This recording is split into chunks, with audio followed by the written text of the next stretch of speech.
Welcome to the Holistic Career Change Podcast, one-stop shop for everyone feeling stuck in their career and who are looking to identify, change, and succeed at their new fulfilling work. I'm your host, Vilma Oseita. Let's go. Hi, lovers. How are you? Happy Easter Monday for those of you who are marking and celebrating this beautiful time of rebirth. It actually was my birthday on the 4th, and it was the first time I remember my birthday falling out on Easter. So that was fabulous. Obviously, because of the current lockdown, I could not really throw a party, so it was a rather intimate affair. And, I was just responding to the messages and having lovely phone conversations and catching up with my friends and family. So if you're someone who sent me a message, thank you from the bottom of my heart. Also, this got me thinking just in general how differently people tend to feel about their birthdays. You'll find some people really enjoying celebrating and marking the occasion, and for some, it will be one of the worst days of the year, without even exaggerating it.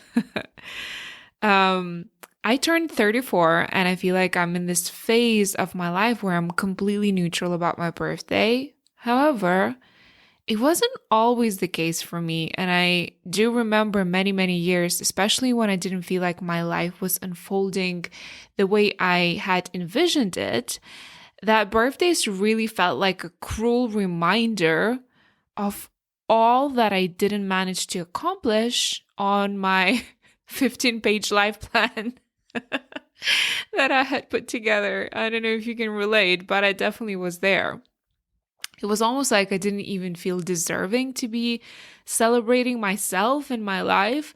So I would just pretend I didn't care about birthdays. I was so beyond celebrating and so above throwing birthday parties. And of course, my asshole brain would make up, these very smart justifications as to why I should not be celebrating, which would often be along the lines of, well, Vilma, your friends are so different. If you invited all of them to one place, you'd have to spend the whole night micromanaging everyone's emotions and trying to ensure that people are happy and they're fed and they have a drink in their hands. So it wouldn't really be a celebration of you, and you would be entertaining and worrying and trying to ensure no one feels awkward. Because as an empath and intuitive, I often feel other people's emotions much clearer than I feel myself.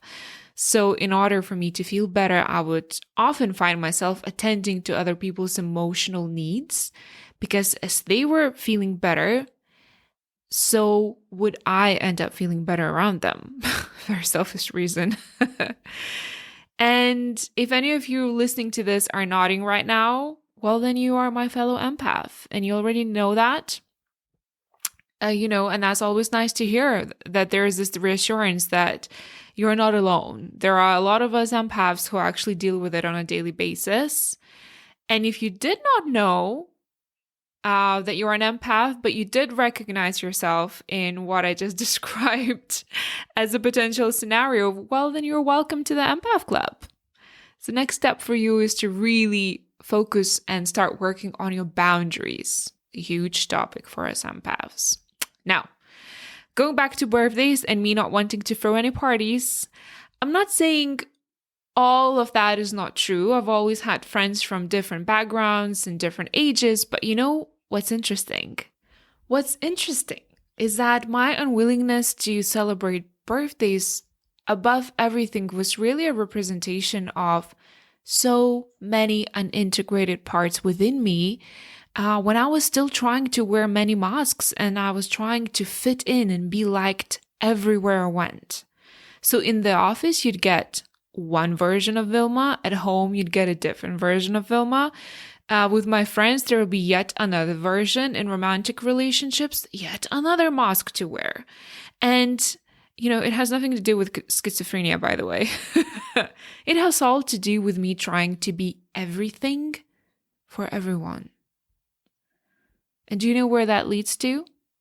Burnout, fatigue, an unprecedented loss of direction, which was what essentially we honored in the last podcast episode. If you haven't listened to it, please do. It was rather teary reminder that you have the right to not know anything about your life right now. It was about learning how to sink into and accept what's happening to you right now versus judging this not knowingness and resisting it. Because resistance to what you are experiencing right now is a thief. It will rob you of enjoying your, however seemingly imperfect life in the moment. And our inability to first notice and then accept and then appreciate what is essentially like this time warp where one day, 20, even 10 years from now, you may wake up and say, how the hell did I arrive at this point in my life? I was literally just at university or that first job, and now 10 or 20 years later, how am I here? How am I this version of myself in this body, in this house, at this job? This makes no sense. You know how? Because probably you've been resisting what is, living in the past and fearing or dreaming of the future. But you were very rarely in the present. I honestly can tell you, I missed the majority of my 20s. I do remember fragments of mostly when I lived abroad or when I traveled. So these heightened senses of emotions, I do have memories attached to them. But when it comes to my jobs, the jobs, by the way, which I was changing is you change socks. Nothing. Literally nothing. It's like someone had deleted my memory. I was so busy denying and investing so much energy in resisting my reality that I completely missed it. Sometimes, even to this day, I have these moments when, say, my friends tell me of a story or memory that we've shared. I listen to them as if I was hearing them, like these stories, for the first time. It's almost like I was not even there. It's like the most bizarre manifestation of me refusing to accept my present moment. That kind of makes me sad. And that makes me even more passionate about sharing this message because I don't want this to be you. And now I'm really inviting you to accept and squeeze every little drop of that goodness from each moment of your life, whether you're listening to this podcast right now, whether you're, laying down and maybe giving your feet a massage or a little rub, whatever it is, just being present. Even present for those moments that are not all roses and champagne. Roses and champagne, top of the world kind of moments are illuminating, they are exciting, but rarely do they carry the lesson and the medicine the way those less attractive moments do, which we usually choose to forego. So last week, it really was all about giving ourselves permission to not be okay, to not know, because you have the right. That's your birthright to not know. And in this week's episode today, I really want to invite you to do something fun, okay? Because I like fun. I think a lot of truth can be born from joy.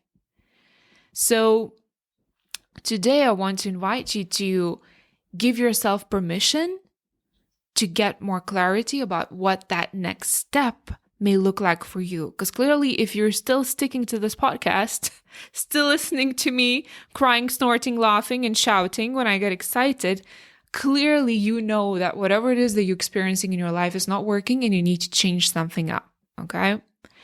So, as you already know, and especially if you've been listening to me speak here for all of the 14 episodes, you will have noticed that I often refer to the thought work and how we should not always believe the thoughts that we think.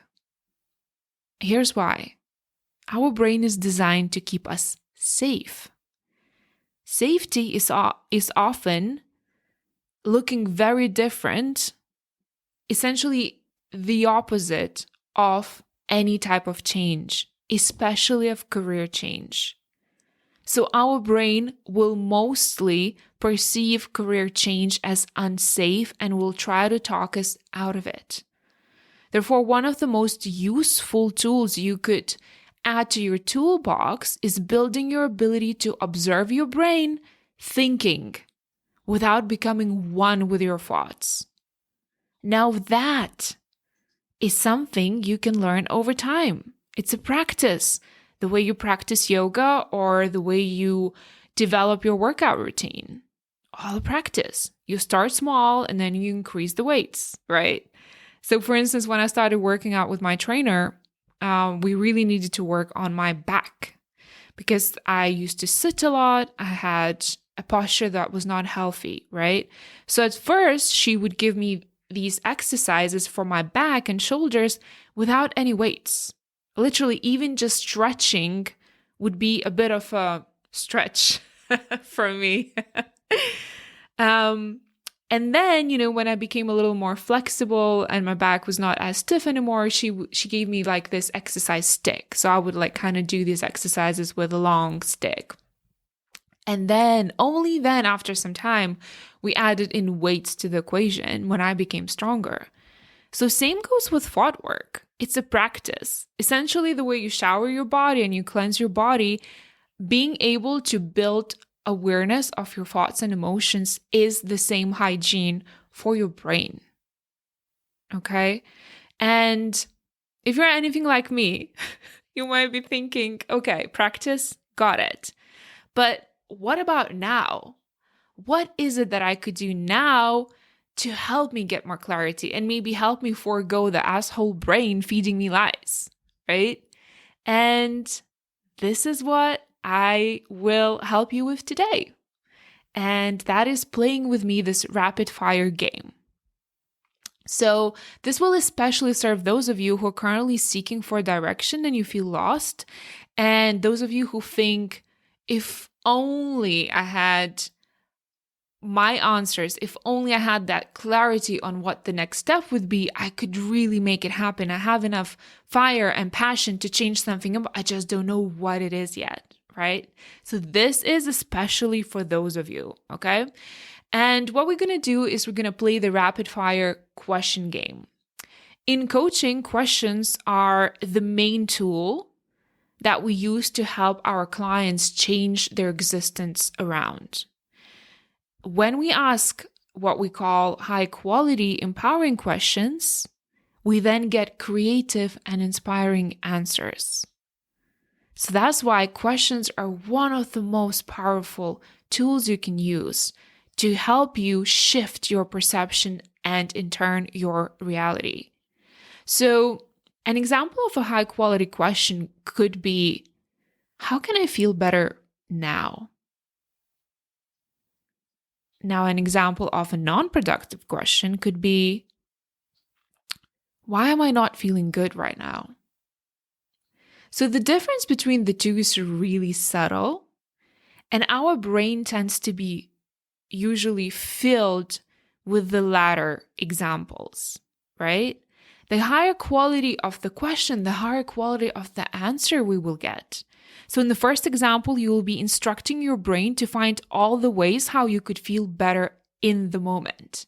It will tell you to take a bath. It will tell you to get a hot chocolate. It will tell you to take a nap. It will tell you to call a friend. It will tell you to kiss your partner, right? It will give you quality answers on how to solve the problem.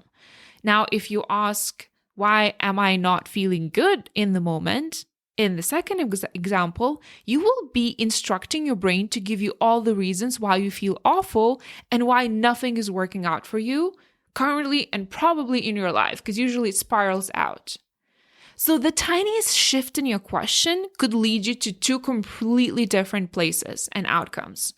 In the first example, you'll probably find something that makes you feel good, and you will end up just doing that exercise or performing that activity or taking a nap, whatever it is that your brain will suggest you to do, and that will lead you to feeling better and probably continuing to be productive and doing whatever you need to do for the rest of your day. Whereas in the second example, it will just give you so many reasons as to why you should continue feeling awful, because it will find all the reasons why you suck and why your life sucks. So that one simple question and the way you format it is going to literally determine your mood. So another thing that's really interesting is when we're asked a question, our whole brain becomes stimulated and serotonin is released. This release of serotonin then causes our brain to relax, and it puts it in the state to be able to find answers and develop solutions. This is a very unique brain state. And questions usually help us essentially, like I call it, hijack the brain in a way, because a question will trigger a mental reflex, what is also referred to as instinctive elaboration, which in a nutshell just means that if we are present when the question is asked, our brain can only think about the answer to a question and it cannot focus on anything else in the moment. So with rapid fire, what we're doing is we're gonna make the most out of this brain's response. Now, this is what I want you to do. I want you to pause if you need to and grab a pen and notebook right now. Get your favorite journal or wherever you scribble your most intimate thoughts and realizations. Get that right now. And then I want you to get comfy. I want you to sit down somewhere where you can write comfortably. If you want, light a candle, put on some meditation music. Make sure, you have at least 30 minutes to stay with this exercise. Ideally, you'll do it even for longer, but just make sure that you find a time and space where no one is interrupting you, because this is your time. Okay? So this is what is going to happen. I'm going to read out a question for you. And what I want you to do is, once you hear the question, I want you to instantly write down whatever answer comes to you. I mean, instantly, no thinking. Before your brain can attack, negotiate, or turn your answer into some sort of acceptable vanilla response that we don't want. This is not the place where we tolerate those rehearsed answers. This is an exercise to get through to your soul and to your heart. And this is what I want to take the lead in this exercise. The first answer that comes to your head, even if, and especially if it makes no sense to your brain, write it down. That's your gold. Do not overthink it, and practice hearing your answer and just putting it down. Like literally, like I can assure you, if you just open up to this exercise, you will hear your answer before I'm even finished with reading my question. Your heart and your soul wants to communicate to you, okay? So they will give you the answer instantly, as long as you don't start negotiating it and turning it into something that is not your truth. I'm only going to give you a few moments in between the questions for that exact reason. If, however, you see that you get a stream of answer coming in and it's a longer answer than just one or two words, and you'd like to jot it all down, then pause the episode, write it all down, and then you can resume it and continue with the next question that I will ask you. I can assure you, if you do this, you will be accessing your own personal truth unlike you have ever heard it before. You will be able to get answers and clarity like you've never had before. And a very short word of caution before we start. There will be some questions where your habitual answer will be, I don't know, or something along those lines. I want you to know that is not your truth. I don't know is your learned way of blocking yourself from your own source of wisdom. It's okay. A lot of us do that. We've learned to do it, as there are so many situations in our life where our truth may have been uncomfortable. So we learn to rather, figuratively speaking, lock the door and throw away the key than to access and acknowledge and integrate whatever our truth is. So in those moments where you hear, I don't know, I would like you to try to open yourself up to hearing the answer. If in your mind you hear, I don't know, I want you to then inquire, what would the answer be if I did know? And then jot down whatever comes. Okay, so just try. Don't get discouraged if your first answer, like your protective barrier, is going to sound like, I don't know. Continue inquiring further. Okay, remember, no judgment, no filtering, just juicy soul truth. Okay, so I've selected 30 questions for you, which I found to be very penetrating, for the lack of better word, and very revealing in my work with clients and also when it comes to my work with myself. It may seem that some questions are repetitive or essentially asking for the same thing just in different words. I want you to go with it because they're like that for a reason. So just ground yourself in the present moment and go with it and just write down whatever first answer comes to you. Usually these are going to be short answers, 1, 2, 3, 4, 5 words. Again, like I said, if something that is coming through is in the form of a sentence and it feels like it's your truth, pause and write it all down. Okay? Ready? I'm so excited. I think I'm going to record this and do this myself because I really like revisiting these questions every now and then. Okay, here we go. The first question. What do I really want for myself at this point in my life? What do I really want for myself at this point in my life? Write down whatever came. No arguing, no questioning.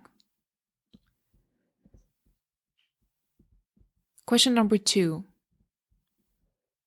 Why do I want it?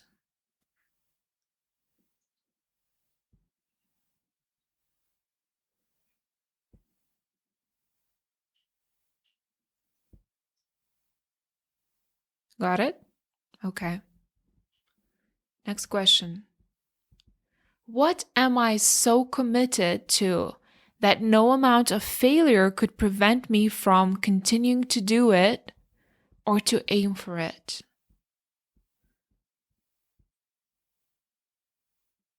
What am I so committed to that no amount of failure could stop me? Write down whatever comes, no matter how nonsensical it means or it sounds.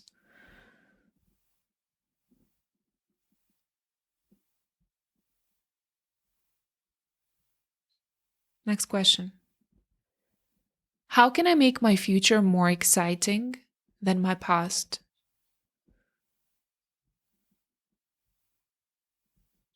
How can I make my future more exciting than my past?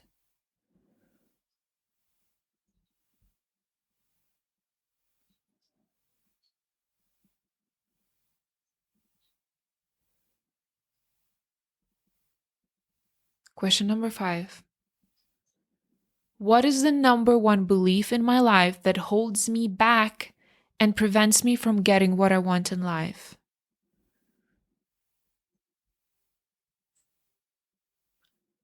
What is the number one belief that is holding me back in my life?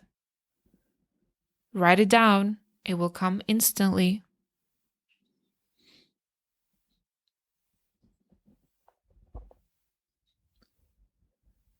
Next question. What do I love about myself?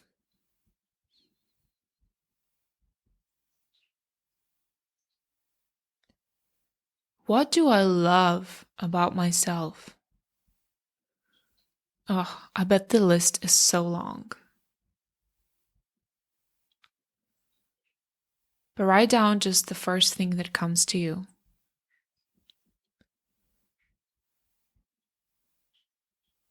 Number 7. Who do I feel I'm meant to be in this life?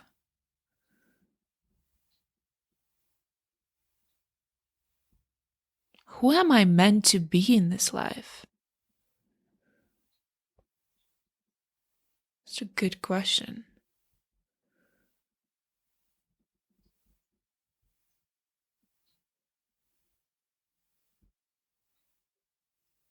Next question. What do I feel I'm meant to do in this life? What am I meant to do in this life? Write down the answer. It's going to be a couple of words. What am I meant to do in this life?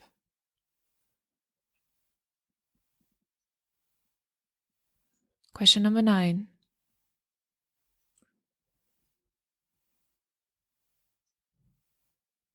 If I had all the money in the world and I could never run out of it, what would I do with my time, energy, and resources? If money was no issue, what would I do with my life?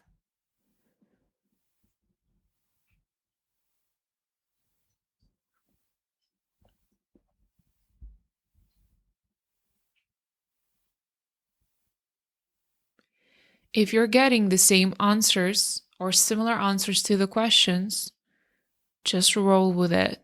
That's your truth. Don't question it. Question number 11. How can I be an example of what's possible?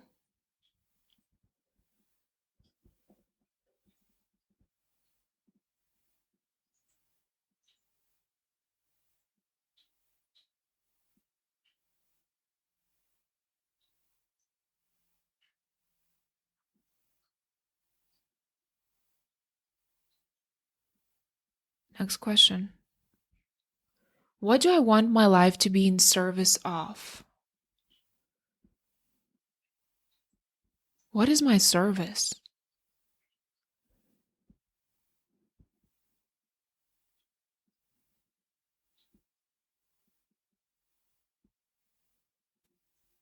Question number 12.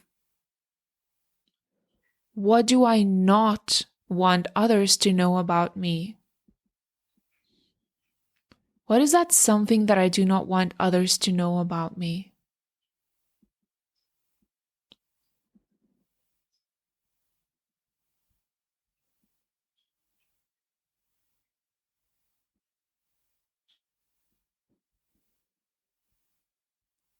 Number 13. How can I live my best life? How can I live my best life? Such a good question. No, I don't know. What would the answer be if you knew the answer? How can I live my best life? How can you be a rock star? I've always wanted to be a rock star. Just write down whatever comes. A few words. Next question. What am I pretending to not know?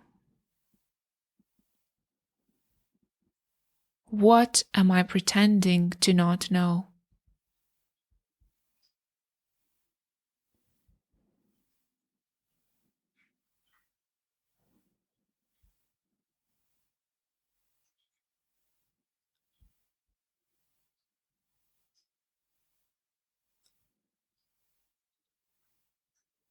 Number 15. How do I define success for me personally? What is my definition of success? Write it down.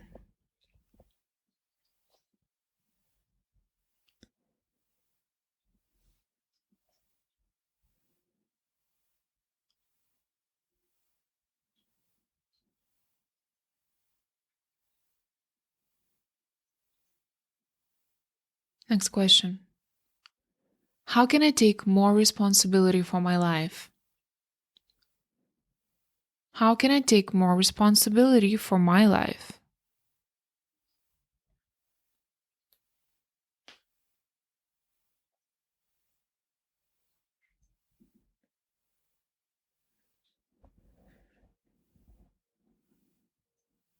Question number 17. A singer notices a talented vocalist. A car mechanic notices a well-made engine. What do I notice? What do I notice that other people do not necessarily notice?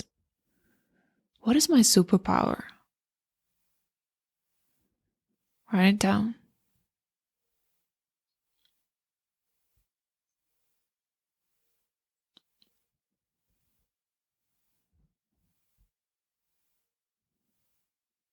You know the answer.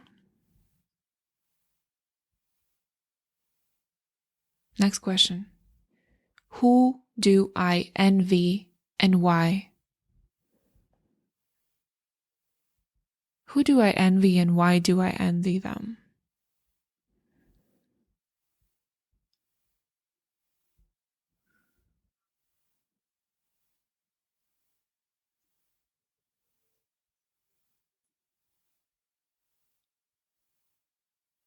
Number 19. What problem do I want to solve?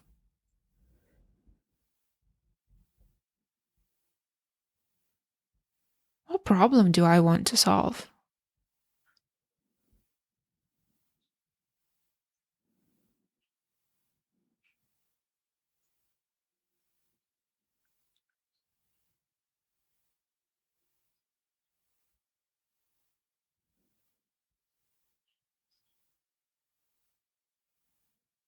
Imagining that I died yesterday, what would I regret? What things would I have done differently if I died yesterday and I could review my life? What would I regret? What would I do differently?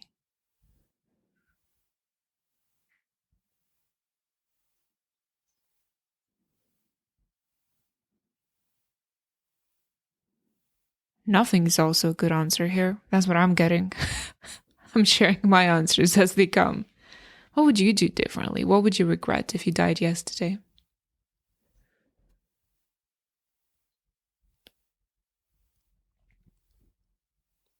Next question. What gift am I meant to give this world in this life? What gift am I meant to give to this world in this lifetime?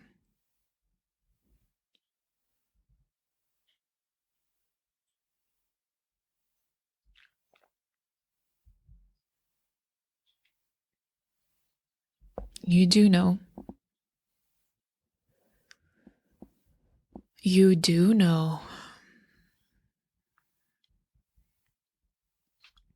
Question number 22. What have I done in the past that is the most meaningful to me? Looking back, what have I done in the past that is the most meaningful to me? What comes? Whatever comes, write it down. It could be anything. Don't judge, just jot it down.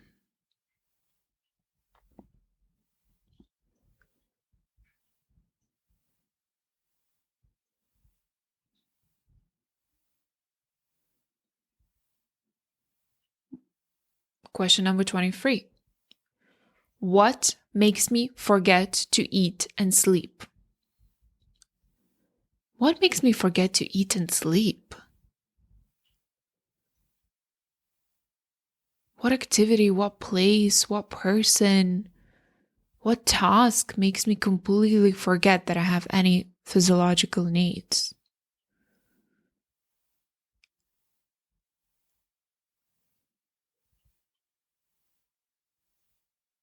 Next question. If I were to be completely honest with myself right now, what is my actual priority at this time in my life? And why? What is my priority in my life right now and why? The first thing that comes. Don't try to negotiate with the answer that comes, okay? Don't do that. You've done that enough of that throughout your lifetime. This is time for the truth, for your soul's wisdom, for your heart's truth. What is my priority at this point in time? No one is going to see your notes, just be honest. Next question. Who do I need to be to achieve my purpose? Who do I need to be to achieve my purpose? What's the first answer that comes?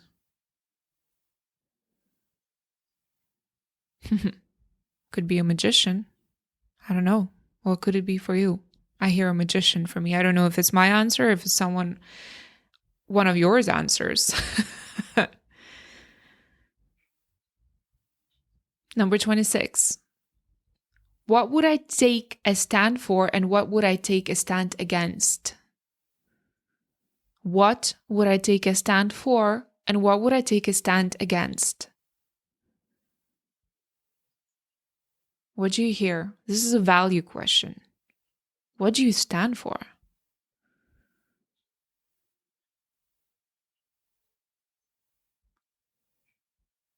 Number 27. What armor do I use to protect my vulnerability? What armor do I use to protect my vulnerability?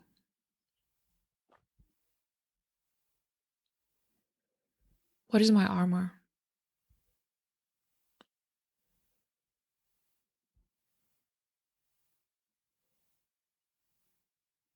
Next question. What do I love too much to turn into a profession? What do I love too much to turn into a profession? It's a very good question.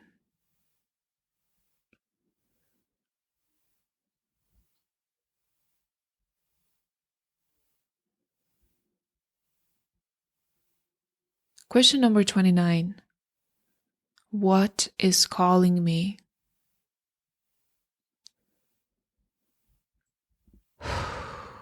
Can sense the energy. What is calling me?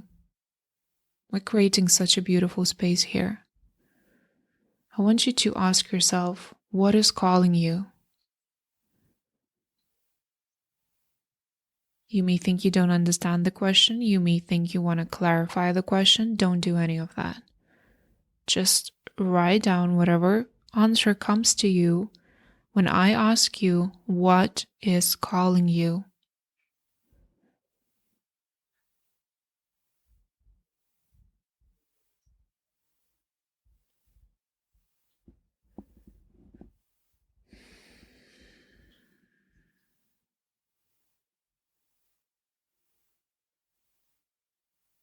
The final question. What do I hear in the silence?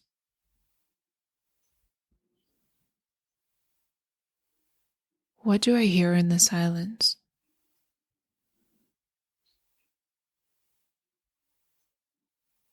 Write it down.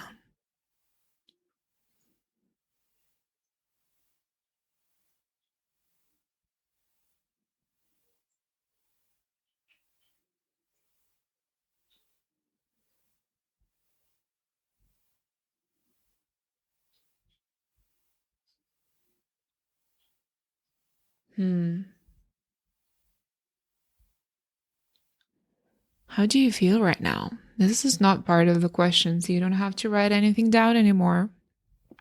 That was the last question. I want you to close your eyes and tune into your body. Scan yourself. Start at the top of your head. Direct your inner gaze to your face.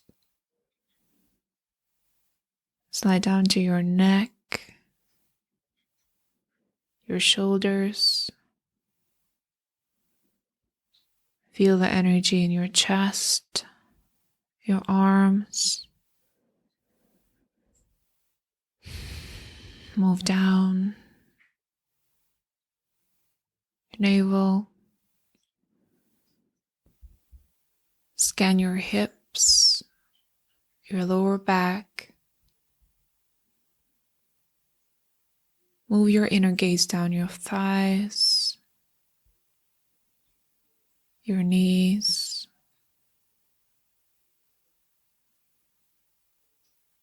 your ankles, your heels, your toes.